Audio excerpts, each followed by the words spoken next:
Oh. Dalawang tube na save. Makinig kasi kayong mabuti bago kayo kumilo. Tinalaman kahit ganyan kayo may regalo ng kapitbahay. O, tanggalin mo na yan, Maricoy. Ano? Lipat na natin yung... Ate Yasmin.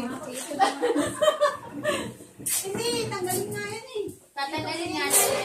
Tatanggalin talaga? Mamaya na daw. Walang space na. Oh, Ate Yasmin, hindi ka nakikinig kasi. Sabay yan. Oo, sandali. Hindi tapusin niya lang saglit kasi. Patapusin niyo muna. Diligpitin niyo muna yung Tanggalin iba. mo muna yung ano mo. Yung sobra mo, ayan. O hindi pang-kwanto.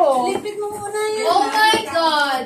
Pagkatapos mong ayaw ibigay yung iba, sasabihin mong basura to. Baka sobra na, baka sobra natin. Ilan na lang pa lang. Kulang pa eh. Bilangin mo na lang, Maricoy, yung kulang. Akin na yung ilalaman. Ako magsisigid para ano. Okay. Oh. Wala Ganyan. na. Wala na. Wala na ito din, di ba? Ipaparapol to, di ba? Hindi rin paparapol.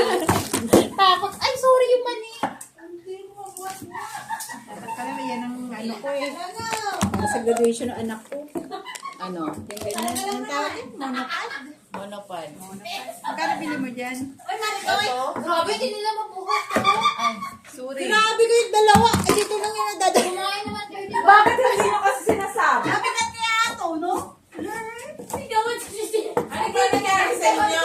Ewan sa kanila na. Hindi nila mabuhat-buhat yung ano.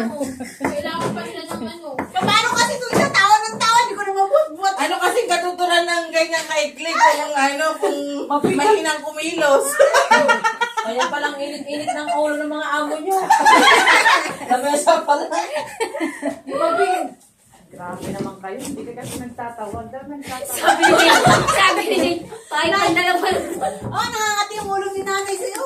Sabi na nga tanggalin kasi yan din muna eh. Huwag na lagyan ng Si Ate Yasmin kasi ang kulit kanina ko pa sinasabi eh.